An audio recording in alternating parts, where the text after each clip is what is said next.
كنتم خير أمة أخرجت للناس تأمرون بالمعروف وتنهون عن المنكر وتؤمنون بالله.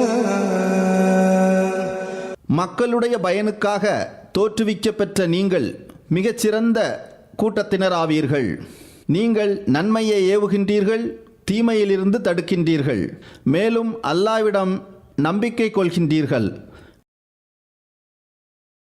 அஷ்ஹது அன் லா இலாஹ இல்லல்லாஹு வஹ்தஹு லா ஷரீக லஹு வ அஷ்ஹது அன்ன முஹம்மதன் அப்துஹு வ ரசூலுஹு அம்மா பஅத். ஃபஅஊது பில்லாஹி மினஷ் ஷைத்தானிர் ரஜீம். பிஸ்மில்லாஹிர் ரஹ்மானிர் ரஹீம். அன்பிற்கினிய இஸ்லாமிய சகோதர சகோதரிகளே, அஸ்ஸலாமு அலைக்கும் வரஹ்மத்துல்லாஹி வபரகாத்துஹு. கடந்த ஒரு வீடியோவில் நாம் ஹஜ்ரத் முஹம்மது நபி ஸல்லல்லாஹு அலைஹி வஸல்லம் அவர்கள் ஹஜ்ரத் இஸ்மாயில் அலைஹிஸ்ஸலாத்து வஸ்ஸலாம் அவர்களின் வம்சா வழியிலிருந்து வந்தவர்களே என்பதை திருக்குரான் மற்றும் பைபிள் வசனங்கள் மற்றும் வரலாற்று ஆதாரங்களை கொண்டு கிறிஸ்துவ சகோதரர் வெங்கடேசன் அவர்கள் வைத்த குற்றச்சாட்டுக்கு பதில் கூறி நிரூபித்திருந்தோம். அதே வரிசையில் சகோதரர் வெங்கடேசன் அவர்கள் ஹஜ்ரத் இப்ராஹிம் அலைஹிஸ்ஸலாத்து வஸ்ஸலாம் அவர்கள் இறைவனுக்காக, அதாவது தேவனுக்காக பலிபீடத்தில் ஏற்றிய புதல்வன் ஈசாக் என்ற ஹஜரத் இசாக் அலைஹிஸ்ஸலாத்து வஸ்ஸலாம் அவர்களே ஆவார்கள் என்று கூறியிருக்கின்றார். இதனை மற்ற கிறிஸ்துவ சகோதரர்களும் எடுத்து கூறி வருகின்றனர். இன்று நாம் இந்த வீடியோவில் ஆபிரகாம் என்ற ஹஜரத் இப்ராஹிம் அலைஹிஸ்ஸலாத்து வஸ்ஸலாம் அவர்கள் தனது எந்த மகனை புதல்வனை பலியிட முயற்சித்தார்கள், இதற்கு என்ன ஆதாரங்கள் இருக்கின்றன, ஆதாரங்கள் எந்த கருத்தை நிரூபிக்கின்றன என்பதை பற்றி பார்க்கலாம். குறிப்பாக இது குறித்து பைபிள் என்ன சொல்கிறது என்பதையும் நாம் இந்த வீடியோவில் பார்க்கலாம். இஸ்லாமியர்களை பொறுத்தவரை ஹஜரத் இப்ராஹிம் அலைஹிஸ்ஸலாத்து வஸ்ஸலாம் அவர்கள் தனது மூத்த புதல்வன் ஹஜரத் இஸ்மாயில் அலைஹிஸ்ஸலாத்து வஸ்ஸலாம் அவர்களையே தேவனுக்காக பலிபீடத்தில் ஏற்றினார்கள். ஆனால் அல்லாஹ் அதற்கு பகரமாக ஒரு ஆட்டை பலியிட வைத்தான் என்று நம்புகின்றனர். ஆனால் கிறிஸ்தவர்கள் அது இஸ்மாயில் என்ற இஸ்மாயில் அலைஹிஸ்ஸலாத்து வஸ்ஸலாம் அவர்கள் இல்லை, மாறாக இஸ்ஹாக் என்ற ஈசாக் அலைஹிஸ்ஸலாத்து வஸ்ஸலாம் அவர்கள் ஆவார்கள் என்று கூறுகின்றனர். பைபிளில் ஹஜரத் இஸ்ஹாக் அலைஹிஸ்ஸலாத்து வஸ்ஸலாம் அவர்களிடத்தான் பலியிட ஆபிரகாம் முயற்சித்தார்கள் என்று கூறப்பட்டிருந்தாலும், முதல் விஷயம், பைபிள் என்பது வரலாறு பொறுத்தவரை அதிக வலுப்பெற்ற ஒரு வரலாற்று நூல் கிடையாது. இரண்டாவது, பைபிள் சுயம் இந்த வாதத்தை கூட, அதாவது இஸ்ஹாக் அலைஹிஸ்ஸலாத்து வஸ்ஸலாம் அவர்களைத்தான் ஆபிரகாம் பலியிட முயற்சித்தார்கள் என்ற வாதத்தை மறுக்கிறது. எனவே இந்த வாதத்தை குறித்து அஹ்மதியா முஸ்லிம் ஜமாத் வைக்கும் ஆதாரங்கள் என்ன என்பதை இந்த வீடியோ வாயிலாக நாம் பார்க்கலாம். இந்த வாதத்தை எடுத்து வைத்து ஹஜ்ரத் மிர்சா பஷீர் அஹ்மத் சாஹிப் எமி ரலியல்லாஹு தஆலா அவர்கள் அன்னார் அஹ்மதியா முஸ்லிம் ஜமாத்தில் பிரசித்தப்பட்ட ஒரு நூலாசிரியர் ஆவார்கள். அவர்களின் நூலாகிய சீரத் ஹாத்தமுன் நபீன் என்ற தமது நூலில் மிக அழகிய முறையில் ஹஜரத் இசாக் அலைஹிஸ்ஸலாத்து வஸ்ஸலாம் அவர்களையே ஹஜரத் இப்ராஹிம் அலைஹிஸ்ஸலாத்து வஸ்ஸலாம் அவர்கள் பலியிட முயற்சித்தார்கள் என்பதை நிரூபித்து காட்டியிருக்கின்றார்கள். அதன் நாம் இங்கு ஒவ்வொன்றாக பார்க்கலாம். முதலாவதாக அவர்கள் எடுத்து வைக்கக்கூடிய ஆதாரம் என்னவென்று சொன்னால், அவர்கள் கூறுகின்றார்கள், திருக்குரானில் அல்லாஹ் கூறுகின்றான், இப்ராஹிம் என்னிடத்தில் தூய நல்லடியாரை குறித்து பிரார்த்தனை செய்தார். நாம் அவர்களுக்கு ஒரு பொறுமைமிக்க மகனை பற்றி நற்செய்தி அறிவித்தோம். அந்த பையன் சற்று பெரியவனாக ஆன பிறகு ஹஜரத் இப்ராஹிம் அலைஹிஸ்ஸலாத்து வஸ்ஸலாம் அவர்கள் அந்த மகனை அறுத்து பலியிடுவது போன்று ஒரு கனவை கண்டார்கள். அதன் காரணமாக ஹஜரத் இப்ராஹிம் அலைஹிஸ்ஸலாத்து வஸ்ஸலாம் அவர்கள் தனது அந்த மகனை இறைவன் வழியில் பௌதிகமான முறையில் பலியிடுவதற்காக ஆயத்தமானார்கள். மகனும் இறைவனின் அந்த கட்டளைக்கு கீழ்ப்படிந்தார். ஆனால் ஹஜரத் இப்ராஹிம் அலைஹிஸ்ஸலாத்து வஸ்ஸலாம் அவர்கள் தமது மகனை கீழே சாய்த்து கழுத்தில் கத்திய வைத்த அந்த கணம் இறைவனின் வானவர் அவர்களை இந்த செயலை செய்ய விடாமல் தடுத்தார்கள். இவ்வாறு இந்த வசனம் இறுதி வரை வருகிறது. பிறகு இதை தொடர்ந்து திருக்குரானில் இந்த வசனத்தை தொடர்ந்து இறைவன் கூறுகின்றான், அதாவது நாம் இப்ராஹிமுக்கு இஸ்ஹாக்கை குறித்து நற்செய்தி வழங்கினோம் என்று வருகிறது. இதிலிருந்து இவ்விஷயம் மிக தெளிவாகிறது. அதாவது எந்த மகனை ஹஜரத் இப்ராஹிம் அலைஹிஸ்ஸலாத்து வஸ்ஸலாம் அவர்கள் பலியிட அழைத்து சென்றார்களோ அது இஸ்மாயிலாகத்தான் இருந்தார்களே அல்லாமல் இஸ்ஹாக் அல்ல. ஏனென்றால் திருக்குரான் ஹஜரத் இப்ராஹிம் அலைஹிஸ்ஸலாத்து வஸ்ஸலாம் அவர்களின் மூத்த மகனை குறித்து கூறி அத்துடன் பலியிடுதல் சம்பவத்தை பற்றி சேர்த்து கூறிவிட்டான். அதற்கு பிறகு இஸ்ஹாக் அலைஹிஸ்ஸலாத்து வஸ்ஸலாம் அவர்களுடைய குறிப்பை பற்றி எடுத்து சொல்றான். ஒருவேளை ஹஜரத் இஸ்ஹாக் அலைஹிஸ்ஸலாத்து வஸ்ஸலாம் அவர்கள் பலியிடப்படக்கூடியவராக இருந்திருந்தால் பிறகு அந்த பலி சம்பவம் பற்றிய குறிப்பு இஸ்ஹாக் அலைஹிஸ்ஸலாத்து வஸ்ஸலாம் அவர்களுடன் வந்திருக்க வேண்டும். அல்லாமல் ஹஜரத் இப்ராஹிம் அலைஹிஸ்ஸலாத்து வஸ்ஸலாம் அவர்களின் மூத்த மகனுடன் வந்திருக்க கூடாது. இது முதலாவது ஆதாரமாக அன்னார் எடுத்து வைக்கின்றார். இரண்டாவது ஆதாரமாக வாதமாக அண்ணா எடுத்து வைக்கக்கூடிய விஷயம் என்னன்னா, அண்ணா சொல்றாங்க, திருக்குரானில் இந்த குறிப்பு வந்துள்ளது. அதாவது இறைவன் ஹஜரத் இப்ராஹிம் அலைஹிஸ்ஸலாத்து வஸ்ஸலாம் அவர்களுக்கு இசாக் அலைஹிஸ்ஸலாத்து வஸ்ஸலாம் அவர்களை பற்றி நற்செய்தி வழங்கிய பிறகு அத்துடனேயே இசாக் அலைஹிஸ்ஸலாத்து வஸ்ஸலாம் அவர்களின் மகன் யாக்கூப் அலைஹிஸ்ஸலாம் அவர்களை பற்றிய நற்செய்தியும் வழங்குகின்றார். அதாவது ஒரே நேரத்தில் மகன் மற்றும் பேரன் இருவரை பற்றி நற்செய்தி வழங்கப்பட்டுள்ளது. எனவே துவக்கத்திலேயே ஹஜரத் இசாக்குடன் ஹஜரத் யாக்கூப் அலைஹிஸ்ஸலாத்து வஸ்ஸலாம் அவர்களை பற்றிய நற்செய்தி இருந்திருக்கும் போது ஹஜரத் இப்ராஹிம் அலைஹிஸ்ஸலாத்து வஸ்ஸலாம் அவர்கள் ஹஜரத் இசாக் அலைஹிஸ்ஸலாத்து வஸ்ஸலாம் அவர்களுடன் அவரது வீட்டில், அதாவது குறைந்தபட்சம் இசாக் அலைஹிஸ்ஸலாத்து வஸ்ஸலாம் அவர்கள் வீட்டில் இன்னொரு மகனும் பிறக்கும் வரை உயிருடன் இருப்பார் என்பது நிர்ணயமான ஒன்றாக இருந்திருக்கும் போது ஹஜரத் இசாக் அலைஹிஸ்ஸலாத்து வஸ்ஸலாம் அவர்களை பலியிட ஹஜரத் இப்ராஹிம் அலைஹிஸ்ஸலாத்து வஸ்ஸலாம் அவர்கள் ஆயத்தமானார்கள் என்பது எவ்வாறு சாத்தியமா இருக்க முடியும் என்பதை இங்கு சிந்தித்து பார்க்க வேண்டும். இன்னும் சொல்ல போனால் ஹஜரத் இசாக் அலைஹிஸ்ஸலாத்து வஸ்ஸலாம் பிறப்பற்றிய நற்செய்தியுடன் அவரது சந்ததியினரின் நற்செய்தியும் இணைத்து கூறப்பட்டதாக பைபிள் ஒப்புக்கொள்கிறது. அதே சமயம் ஹஜரத் இஸ்மாயில் அலைஹிஸ்ஸலாத்து வஸ்ஸலாம் அவர்களின் சந்ததிகள் பற்றிய நற்செய்தி ஹஜரத் இப்ராஹிம் அலைஹிஸ்ஸலாத்து வஸ்ஸலாம் அவர்களுக்கு இஸ்மவேல் பிறந்து நீண்ட காலத்திற்கு பிறகு வழங்கப்படுது. இது பைபிள்ல ஆதியாகமம் அத்தியாயம் 17 வசனங்கள் 19-20 வரைக்கும் குறிப்பிடப்பட்டுள்ளது. ஒருபுறம் அல்லாஹ் தஆலா ஹஜரத் இசாக் அலைஹிஸ்ஸலாத்து வஸ்ஸலாம் அவர்களின் குழந்தைகளை பற்றிய நற்செய்தியை கூறிவிட்டு மறுபுறம் அவர்களை, அதாவது இசாக்கை பலியிட செய்ய சொல்லி எவ்வாறு உத்தரவிட்டிருக்க முடியும் என்பதை மக்கள் சிந்தித்து பார்க்க வேண்டும். அடுத்து ஹஜரத் மிர்சா பஷீர் அஹ்மத் சாஹிப் எம்ஏ ரலியல்லாஹு தஆலா அன்ஹு அவர்கள் இந்த விஷயத்துக்கு எடுத்து வைக்கக்கூடிய மூன்றாவது வாதம், அன்னார் கூறுகின்றார்கள், ஹதீஸில் வருகின்றது. அதாவது ஹஸரத் நபி ஸல்லல்லாஹு அலைஹி வஸல்லம் அவர்கள் கூறி வந்தார்கள், அதாவது அனா இப்னு ஸபீஹைன், அதாவது நான் இரு பலியானவர்களின் புதல்வனாவேன் என்று கூறுகின்றார்கள். இந்த ஹதீஸ் தாரிகுல் ஹமீஸ் என்ற வரலாற்று நூலிலும் அதே போன்று முஸ்ததரக் ஹாக்கிமிலும் பதிவு செய்யப்பட்டுள்ளது. அதனை நீங்கள் இந்த ஸ்கிரீன்ல பார்க்கலாம். அதாவது ஹஸரத் நபி ஸல்லல்லாஹு அலைஹி வஸல்லம் அவர்கள் சொன்னாங்க, நான் பலிக்காக முன்வந்த இருவரின் புதல்வனாவேன் என்று கூறுகின்றார்கள். அந்த இருவரில் ஒருவர் ஹஜரத் இஸ்மாயில் அலைஹிஸ்ஸலாத்து வஸ்ஸலாம் அவர்கள் ஆவார்கள். மற்றொருவர் அப்துல்லா இப்னு அப்துல் முத்தலிப் அவர்கள் ஆவார்கள். அதாவது ஹஜரத் அப்துல்லாவை ஹஜரத் நபி ஸல்லல்லாஹு அலைஹி வஸல்லம் அவர்களின் பாட்டனார் ஹஜரத் அப்துல் முத்தலிப் அவர்கள் ஒரு நேர்த்தி கடனுக்காக அவர்களை பலியிட எண்ணினார்கள். அதற்கான எல்லா ஏற்பாட்டையும் செய்துவிட்டார்கள். இது இப்படி இந்த சம்பவம் தாரிகுல் ஹமீஸ்ல பதிவு செய்யப்பட்டிருக்குது. இந்த ஹதீஸ்ல இருந்து குறைந்தபட்சம் ஒன்று மட்டும் உறுதியாக நிறுவனமாகிறது. அதாவது ஹஜரத் நபி ஸல்லல்லாஹு அலைஹி வஸல்லம் அவர்களின் பார்வையில் ஆய்வாளர்களின் கருத்து என்னவென்றால், பலிக்காக முற்படுத்தப்பட்டவர் இஸ்மாயிலே அன்றி இசாக் அல்ல என்று பதிவு செய்து வைத்துள்ளனர். ஹஸரத் மிர்சா பஷீர் அஹ்மத் சாஹிப் எம்ஏ ரலியல்லாஹு தஆலா அன்ஹு அவர்கள் இந்த விஷயத்திற்காக எடுத்து வைக்கக்கூடிய நான்காவது வாதம் ஆதாரம், ஹஜரத் இப்ராஹிம் அலைஹிஸ்ஸலாத்து வஸ்ஸலாம் அவர்களின் சந்ததியில் அன்னார் கூறுகின்றார்கள், ஹஜரத் இப்ராஹிம் அலைஹிஸ்ஸலாத்து வஸ்ஸலாம் அவரின் சந்ததியில் முதல் குழந்தையை இறைவனுக்காக தியாகம் செய்யப்படும் வழக்கம் இருந்து வந்தது என்பது பைபிள்ல இருந்து நிரூபணமாகுது. அந்த ஆதாரத்தை இந்த ஸ்கிரீன்ல கூட நீங்க பார்க்கலாம். தொடர்ந்து அல்லாஹ் கூறுகின்றார்கள், தியாகம் என்பது கூட ஆன்மீக ரீதியில் அறுத்தல் என்ற பொருளை கொண்டுள்ளது. எனவே ஹஜரத் இப்ராஹிம் அலைஹிஸ்ஸலாத்து வஸ்ஸலாம் அவர்களின் சந்ததியில் இந்த வழக்கம் இருந்து வந்தது. எனவே அறுத்து பலியிட தயார் செய்யப்பட்டது ஹஜரத் இஸ்மாயில் அலைஹிஸ்ஸலாத்து வஸ்ஸலாம் அவர்களே ஆவார்கள். ஏனென்றால் அன்னார் ஹஜரத் இப்ராஹிம் அலைஹிஸ்ஸலாத்து வஸ்ஸலாம் அவர்களின் மூத்த மகனாக இருந்தார்கள். ஹஜரத் இசாக் அலைஹிஸ்ஸலாத்து வஸ்ஸலாம் சிறு மகனாக இருந்தார்கள் என்பது நிரூபணமாகிறது. அதாவது பைபிள் பழைய ஏற்பாட்டின் கருத்துக்கு ஏற்ப மனிதனாக இருந்தாலும் சரி அல்லது மிருகங்களாக இருந்தாலும் சரி, அதில் தேவனுக்காக கொடுக்கப்படுவது முதல் குழந்தை அல்லது முதலில் பிறக்கும் மிருகத்தை வழங்க வேண்டும் என்பது இது பைபிள் எடுத்து சொல்லுது. எனவே இந்த அடிப்படையில் தேவனுக்காக வழங்கப்பட்ட அந்த முதல் குழந்தை இஸ்மவேலே அன்றி இரண்டாவதாக பிறந்த ஈசாக் இல்லை அப்படிங்கிறது நிரூபணமாகிறது. அது மிர்சா பஷீர் அஹ்மத் சாஹிப் எம்ஏ ரலியல்லாஹு தஆலா அன்ஹு அவர்கள் எடுத்து வைக்கக்கூடிய ஐந்தாவது வாதம், அன்னார் கூறுகின்றார்கள், அறுத்த பலியிடுதல் என்ற வழக்கம் என்பது சமூக ரீதியில் எத்தனை சம்பிரதாயங்கள் இருந்தனவோ அவை அனைத்தும் அரபியர்களில் காணப்பட்டது என்று கூறுகின்றார்கள். தற்போதும் காணப்படுகின்றன. இது எந்த வழக்கமும் பனு இஸ்ரவேலர்களில் காணப்பட்டதில்லை. இது எதனை ஆணித்தரமாக நிரூபிக்கிறது என்று சொன்னால், பலியிட முற்படுத்தப்பட்டவர் ஹஜரத் இஸ்மாயில் அலைஹிஸ்ஸலாத்து வஸ்ஸலாம் அவர்களே அல்லாமல் ஹஜரத் இசாக் அலைஹிஸ்ஸலாத்து வஸ்ஸலாம் அவர்கள் இல்லை என்பது நிரூபிக்கிறது. ஏனென்றால் ஹஜரத் இசாக் அலைஹிஸ்ஸலாத்து வஸ்ஸலாம் பலியிட முற்படுத்தப்பட்டார் என்றால் அந்த வழக்கம் பனு இஸ்மாயில் அல்லாமல் பனு இஸ்ராயலில் இருந்திருக்க வேண்டும்.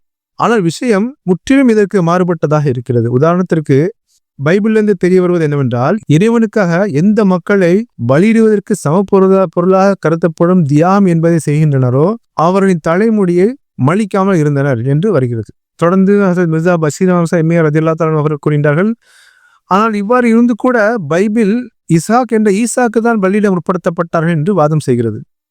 பனு இஸ்ராயில் இந்த தியாகத்தை நினைவு கூறும் விதமாக எவ்வித வழக்கமும் இல்லை. ஆனால் இதற்கு நேர்மாற்றமாக தாங்கள் இஸ்மவேல் வம்சாவளி ஆவோம் என்று வாதம் புரியும் அரபு மக்களிடத்தில் இஸ்லாம் வருவதற்கு முன்னும் கூட இந்த வழக்கம் இருந்து வந்தது என்பது குறிப்பிடத்தக்கது. எனவேதான் அரபு மக்களிடத்தில் ஹஜ் செய்யும் நேரத்தில் தியாகம் செய்வதற்கு முன்பாக தலைமுடியை மலிக்காமலோ அல்லது நறுக்காமலோ இருந்து வரும் பழக்கம் இருந்து வந்தது. அந்த பழக்கம் இஸ்லாத்தையும் தொடர்ந்தது. இவ்வாறு அரபு மக்களிடத்தில் ஹஜ் செய்யும் போது கால்நடையை அறுத்து பலியிடும் வழக்கம் இருந்து வந்தது. இது ஹஜ்ரத் இஸ்மாயில் அலைஹிஸ்ஸலாத்து வஸ்ஸலாம் அவர்களுக்கு பகரமாக ஆட்டை பலியிட்டதை நினைவு கூறும் விதமாக இருந்தது. இந்த வழக்கம் இஸ்லாத்திலும் தொடர்ந்தது. ஆனால் பனு இஸ்ராயில் இந்த வழக்கம் எங்கும் தென்படுவதில்லை. மக்காவில் விலங்குகள் பலியிடப்பட்டன மற்றும் இன்னும் பலியிடப்பட்டு வருகின்றன. ஆனால் அது இப்ராஹிம் அலைஹிஸ்ஸலாத்து வஸ்ஸலாம் முதல் ஹைக்கல் சுலைமானி, அதாவது சுலைமான் ஆலயம் கட்டும் வரை கிட்டத்தட்ட 1000 ஆண்டுகளாக பாலஸ்தீனத்தில் பலிபீடம் இல்லை என்பது நிரூபணமாகிறது. ஆபிரகாம் கட்டிய பலிபீடம் பாலஸ்தீனத்தில் கூட இல்லை என்பது இதிலிருந்து தெரிகிறது. இல்லையெனில் அவருடைய சில நினைவு சின்னங்கள் கூட அங்கு இருந்திருக்க வேண்டும். எனவே இவ்வாறான உதாரணங்கள் மூலமாக அறுத்த பலியிடும் வழக்கத்தை ஹஜ்ரத் இஸ்மாயில் அலைஹிஸ்ஸலாத்து வஸ்ஸலாம் அவர்களின் சந்ததிகள் அடைந்தார்களே அல்லாமல் அது இஸ்ஹாக் அலைஹிஸ்ஸலாத்து வஸ்ஸலாம் அவர்களின் சந்ததி அல்ல என்பது தெள்ள தெளிவாக நிரூபணமாகிறது. ஹஜ்ரத் மிர்சா பஷீர் அஹமத் சாஹிப் எம்ஏ ரலியல்லாஹு தஆலா அவர்கள் வைக்கக்கூடிய 6வது வாதம், அன்னார் கூறுகின்றார்கள், பைபிளில் பலி செய்யப்பட்ட இடத்தை மோரியா என்று எழுதப்பட்டுள்ளது. ஆனால் இது எங்கு இருக்கிறது என்று தெளிவுபடுத்தவில்லை. ஆனால் இது ஒரு மலை சார்ந்த இடமாகும் என்று குறிப்பிடப்பட்டுள்ளது. உசூர் கூறுகின்றார்கள், இதை பற்றி பைபிளில் தெளிவாக கூறப்படாததினால் யூதர்கள் மற்றும் கிறிஸ்தவர்களின் மத குருமார்களுக்கிடையில் இந்த இடம் எங்கு உள்ளது, இது எந்த இடம் என்ற கருத்து வேறுபாடு ஏற்பட்டுள்ளது என்பது தெரிய வருகின்றது. ஆனால் சிந்தித்து பார்த்தோம் என்றால் மக்காவுக்கு அருகில் இருக்கும் மருவா என்ற பெயருடன் இந்த பெயர் மற்றும் இந்த விளக்கம் முற்றிலும் பொருந்துகிறது என்பதை காணலாம். மேலும் மொழி வேறுபாட்டால் பெயரில் உள்ள சிறிய வேறுபாட்டை கருத்தில் கொள்ள வேண்டிய அவசியமில்லை. தற்போது ஹஜ் சமயத்தில் குர்பானி மருவா என்ற இடத்திற்கு அருகாமையில் செய்யப்படவில்லை, மாறாக மினாவில் செய்யப்படுகிறது என்பது சரிதான். ஆனால் முதல் விஷயம் என்னவென்றால் மினா மற்றும் மருவா ஒன்று மற்றொன்றுக்கு அருகில்தான் இருக்கின்றன. அடுத்து ஹதீஸில் கூட ஹஜ்ரத் நபி ஸல்லல்லாஹு அலைஹி வஸல்லம் அவர்கள் கூட்டிலிருந்து மருவா குர்பானி செய்வதற்கான அசல் இடமாக இருந்தது என்பது நிரூபணமாகுது. ஆனால் பிறகு ஹாஜிகளுடைய வருகை அதிகரித்ததினால் தொலைவான இடத்தை நிர்ணயிக்கப்பட்டது. மேலும் ஹஜ்ரத் மிர்சா பஷீர் அஹமத் சாஹிப் எம்ஏ ரலியல்லாஹு தஆலா அவர்கள் எடுத்து வைக்கக்கூடிய 7வது வாதம், அன்னார் கூறுகின்றார்கள், பலியிட முற்படுத்தப்பட்டவர் ஹஜ்ரத் இசாக் அலைஹிஸ்ஸலாத்து வஸ்ஸலாம் அவர்களே என்று கூறிய பைபிள் இந்த சம்பவத்தினை விவரித்து கூறும்போது எவ்வாறான கருத்துக்களை பதிவு செய்திருக்கிறது என்றால், அந்த கருத்துக்கள் அனைத்தும் ஹஜ்ரத் இசாக்கை சார்ந்து இருப்பதில்லை, மாறாக ஹஜ்ரத் இஸ்மாயில் அலைஹிஸ்ஸலாத்து வஸ்ஸலாம் அவர்களுக்கு ஒத்துப்போகிறது. குர்பானி குறித்து பைபிளில் ஆதியாகமத்தில் கூறப்பட்டுள்ளது. ஆனால் இந்த குறிப்பில் எங்கு இசாக் அலைஹிஸ்ஸலாத்து வஸ்ஸலாம் அவர்களை பலியிட முற்படுத்தப்பட்டதாக கூறப்பட்டுள்ளதோ அங்கு அதனுடன் ஹஜ்ரத் இப்ராஹிம் அலைஹிஸ்ஸலாத்து வஸ்ஸலாம் அவரின் தனித்த புதல்வனை குறிப்பிட்டு தான் கூறப்பட்டுள்ளது. ஆனால் தனித்த ஒரு புதல்வனாக ஹஜ்ரத் இசாக் அலைஹிஸ்ஸலாத்து வஸ்ஸலாம் அவர்களை குறிப்பிட முடியாது. காரணம், அன்னார் ஹஜ்ரத் இஸ்மாயில் அலைஹிஸ்ஸலாத்து வஸ்ஸலாம் அவர்கள் பிறந்து சுமார் 13 வருடங்களுக்கு பிறகுதான் பிறக்கின்றார்கள். எனவே இசாக் தனித்த ஒரு புதல்வனாக கருத முடியாது. மாறாக ஹஜ்ரத் இப்ராஹிம் அலைஹிஸ்ஸலாத்து வஸ்ஸலாம் அவர்களுடைய தனித்த ஒரு மகனாக ஹஜ்ரத் இஸ்மாயில் அலைஹிஸ்ஸலாத்து வஸ்ஸலாம் அவர்களை மட்டும்தான் கூற முடியும். எனவே இதிலிருந்து தெரிய வருவது என்னவென்றால், துவக்க கால பைபிள்ல பலியிட முற்படுத்தப்பட்டதாக ஹஜ்ரத் இஸ்மாயில் அலைஹிஸ்ஸலாத்து வஸ்ஸலாம் அவர்களைத்தான் சொல்லப்பட்டுள்ளது. ஆனால் பின்வந்த யூத மத குருமார்கள் இதனை மாற்றி விட்டனர் என்பது தெளிவாக விளங்குது. பைபிள் வரும் சில விளக்கங்கள் இவ்விஷயத்தில் கையாடல் செய்யப்பட்டுள்ளது என்பதையும் வெட்ட வெளிச்சமாக்குகிறது என்பதை நம்மால் பார்க்க முடியும். இவ்வாறு பைபிளின் இந்த குறிப்பில் இந்த கருத்தும் இடம்பெற்றுள்ளன. அதாவது, மகனை பலியிட முயற்சித்தவுடன் அதை நிறுத்திய பிறகு இறைவன் ஹஜ்ரத் இப்ராஹிம் அலைஹிஸ்ஸலாத்து வஸ்ஸலாம் அவர்களிடம் இவ்வாறு கூறினார், நீர் எனது வழியில் குர்பானிக்காக தனது ஒரே புதல்வனை கூட விட்டு வைக்க தயங்கவில்லை. இப்போது நான் உனது சந்ததிகளில் அதிகமான அருட்களை வழங்குவேன். மேலும் உமது சந்ததியிடமிருந்து உலகத்தின் அனைத்து சமுதாயங்களும் அருட்களை பெறும் என்று கூறினார். இந்த வாக்கியத்திலிருந்து என்ன தெளிவாகிறது என்றால், எந்த சந்ததியில் எவ்வித சமூக பாகுபாடுமின்றி முழு உலகத்திற்காகவும் தோன்றவிருந்த ஒரு மாபெரும் நபி பிறப்பது விதிக்கப்பட்டிருந்ததோ அவர்தான் அந்த பலிக்காக முற்படுத்தப்பட்ட புதல்வன் ஆவான் என்பது தெளிவாகிறது. மேலும் இந்த வாக்கு ஹதரத் நபி ஸல்லல்லாஹு அலைஹி வஸல்லம் அவர்கள் மீது பூர்த்தியானது என்பது தெளிவான ஒரு விஷயமாகும். ஏனென்றால் அன்னார் தான் முழு உலகத்திற்காகவும் தோன்றிய நபி ஆவார்கள். இது குறித்து ஹதரத் நபி ஸல்லல்லாஹு அலைஹி வஸல்லம் அவர்கள் கூறினார்கள், எனக்கு முன்பு தோன்றிய நபிமார்கள் ஒரு குறிப்பிட்ட சமுதாயத்திற்காக மட்டும் வரைய தந்தார்கள், ஆனால் நான் உலகில் உள்ள அனைத்து சமுதாயங்களுக்காக அனுப்பப்பட்டுள்ளேன் என்று கூறுகின்றார்கள். இந்த ஹதீஸ் புகாரின் உள்ள இடம்பெற்றிருக்குது. இதற்கு மாற்றமாக பனு இஸ்ரவேலர்களின் இறுதி நபியாகிய ஹதரத் மசீஹ் நாஸ்ரி என்று அழைக்கப்படக்கூடிய ஈசா அலைஹிஸ்ஸலாத்து வஸ்ஸலாம், அதாவது இயேசு அவர்களின் இந்த கூற்று, அதாவது காணாமற் போன ஆடுகளாகிய இஸ்ரவேல் வீட்டாரிடத்திற்கு அனுப்பப்பட்டேனே அன்றி மற்றபடி அல்ல என்றார் என்ற இந்த கூற்று மிகவும் கவனிக்கத்தக்கதாக இருக்கின்றது. இந்த பைபிளுடைய வசனம் மத்தேயு அத்தியாயம் 15 வசனம் 24 பதிவு செய்யப்பட்டிருக்குது. மேலும் ஹதரத் ஈசா அலைஹிஸ்ஸலாத்து வஸ்ஸலாம் என்ற இயேசு கூறுகின்றார்கள், பிள்ளைகளின் அப்பத்தை எடுத்து, அதாவது பனு இஸ்ரவேலரின் பிள்ளைகளின் அப்பத்தை எடுத்து நாய்க்குட்டிகளுக்கு போடுகிறது நல்லதல்ல என்றார் என்று பைபிள்ல பதிவு செய்யப்பட்டிருக்குது. இந்த வசனம் மார்க்கு அத்தியாயம் 7 வசனம் 27 பதிவு செய்யப்பட்டிருக்குது. மேலும் தொடர்ந்து ஹுசூர் கூறுகின்றார்கள், இஸ்ரவேலர் நபியின் வரம்புக்கு உட்பட்ட இந்த தூதுத்துவம் மற்றும் இதற்கு நேர் எதிரான ஹதரத் நபி ஸல்லல்லாஹு அலைஹி வஸல்லம் அவர்களின் உலகளாவிய அழைப்பு, இவை எதை ஆணித்தரமாக நிரூபிக்கிறது என்றால், முதல்வனை அறுத்து பலியிட முற்படுத்தியதற்கு பலனாக ஹதரத் இப்ராஹிம் அலைஹிஸ்ஸலாத்து வஸ்ஸலாம் அவர்களுக்கு வழங்கப்பட்ட முழு சமுதாயங்களுக்கும் அருட்களை வழங்குவது குறித்த அந்த வாக்கு என்பது ஹதரத் இஸ்ஹாக் அலைஹிஸ்ஸலாத்து வஸ்ஸலாம் அவர்களின் சந்ததிகளில் பூர்த்தியாகவில்லை, மாறாக ஹதரத் இஸ்மாயில் அலைஹிஸ்ஸலாத்து வஸ்ஸலாம் அவர்களின் சந்ததியில் பூர்த்தியானது என்பது நிரூபணமாகிறது. மேலும் பலிக்காக பொருட்படுத்தப்பட்டவர் ஹதரத் இஸ்மாயில் அலைஹிஸ்ஸலாத்து வஸ்ஸலாம் அவர்களே அல்லாமல் இசாக் அல்ல என்பதை ஆணித்தரமாக இது நிரூபிக்கின்றது. ஹதரத் மிர்சா பஷீர் அஹ்மத் சாப் எமியர் ரலியல்லாஹு தஆலா அன்ஹு அவர்களின் இந்த குறிப்புகளை தவிர்த்து ஒரு சில மற்ற குறிப்புகளும் ஹதரத் இப்ராஹிம் அலைஹிஸ்ஸலாத்து வஸ்ஸலாம் அவர்கள் எந்த மகனை பலியிட முற்படுத்தினார்களோ அவர்கள் இஸ்மாயில் அலைஹிஸ்ஸலாத்து வஸ்ஸலாம் அவர்களே ஆவார்கள் என்பதை பறைசாற்றுகிறது. அதாவது பழங்கால யூத இலக்கியத்தின் புகழ்பெற்ற த புக் ஆஃப் ஜூப்ளிஸ்ல கூட மகன் பலியிடப்பட்ட இடத்தில் ஒரு கிணறு இருந்ததாக குறிப்பிடப்பட்டது. இது ஜூப்ளி அத்தியாயம் 18 பார்க்கலாம் இந்த விஷயத்த. ஹதரத் ஆபிரகாம் ஹதரத் ஹாஜராவையும் ஹதரத் இஸ்மாயிலையும் பாலைவனத்தை விட்டு சென்ற போது குழந்தைக்கு தாகம் எடுத்த போது ஹாஜராவுக்கு இறையறிப்பு வழங்கப்பட்டது. அதன் அடிப்படையில ஒரு கிணறு அங்க தோன்றியதாக பைபிள் ஒப்புக்கொள்குது. இந்த விஷயம் ஆதியாகமம் அத்தியாயம் 21 வசனம் 19 பார்க்கலாம். பைபிள் மற்றும் பிற யூத அறிவிப்புலன்னு தெரிய வருது என்னன்னா, ஹதரத் இசாய் குறித்து கூறப்படக்கூடிய இடத்துல எந்த கிணறும் இருப்பதாக அங்கு குறிப்பிடப்படவில்லை. எனவே மகன் பலியிடப்பட்ட இடம் ஹாஜரா மற்றும் இஸ்மாயிலும் குடியமர்த்திய இடம்தான் என்று புலப்படுகிறது. அதே போன்று மோரியா தேசத்தில் பலியிடும் கட்டளை பைபிள்ல குறிப்பிடப்பட்டிருக்குது. இது பைபிள்ல பழைய ஏற்பாடு ஆதியாகமம் அத்தியாயம் 22 வசனம் 2 பார்க்கலாம். இது பாலஸ்தீனத்தில் எங்கும் இந்த மோரியாங்கிற இடம் பார்க்க முடியாது. சிறந்த விவிலிய வர்ணனையாளர்கள் கூட இவ்விடத்துல இந்த வார்த்தை தொடர்பில்லாத ஒன்றாகும் மற்றும் ஒருவேளை பின்னர் சேர்க்கப்பட்டுள்ளலாம் என்று அவங்க ஒப்புக்கொண்டிருக்காங்க. எபிரேய தோராவிற்கு நேரெதிராக பண்டைய கிரேக்க தோரா விளக்குவரில் கூட மோரியா என்ற இடத்திற்கு பதிலாக அந்த இடத்தில் உயர்ந்த இடம் என்று எழுதப்பட்டதற்கு இதுவே கூட காரணமா இருக்கலாம் அப்படின்னு சொல்லி குறிப்பிடப்படுது. எனவே நாம் கூறிய இந்த அனைத்து ஆதாரங்களின் மூலமாக ஹசரத் இப்ராஹிம் அலைஹிஸ்ஸலாத்து வஸ்ஸலாம் அவர்கள் பலியிடுவதற்காக பலிபீடத்தில் ஏற்ற முற்படுத்திய அந்த மகன் இஸ்மவேல் என்ற ஹசரத் இஸ்மாயில் அலைஹிஸ்ஸலாத்து வஸ்ஸலாம் அவர்களே அன்றி ஈசாக் என்ற ஹசரத் இஸ்ஹாக் அல்ல என்பது ஆணித்தரமான முறையில் நிரூபணமாகிறது என்பதை நம்மால் புரிந்து கொள்ள முடிகிறது. இவ்வாறு கிறிஸ்துவ சகோதரர்கள், குறிப்பாக சகோதரர் வெங்கடேசன் உட்பட பலர் இஸ்லாத்தின் மீதும் அதன் தோற்றுனர் ஹசரத் முஹம்மது நபி ஸல்லல்லாஹு அலைஹி வஸல்லம் அவர்கள் மீதும் எவ்வித அடிப்படையும் இன்றி சற்றும் சிந்திக்காமல் பல்வேறு ஆட்சேபனைகளை குற்றச்சாட்டுகளை வைத்து வருவதை நம்மால் பார்க்க முடிகிறது. இவை அனைத்திற்கும் இன்ஷா அல்லாஹ் இனிவரும் காலங்களில் ஒவ்வொன்றாக பார்க்கலாம். அஸ்ஸலாமு அலைக்கும் வரஹ்மத்துல்லாஹி வபரகாத்துஹு.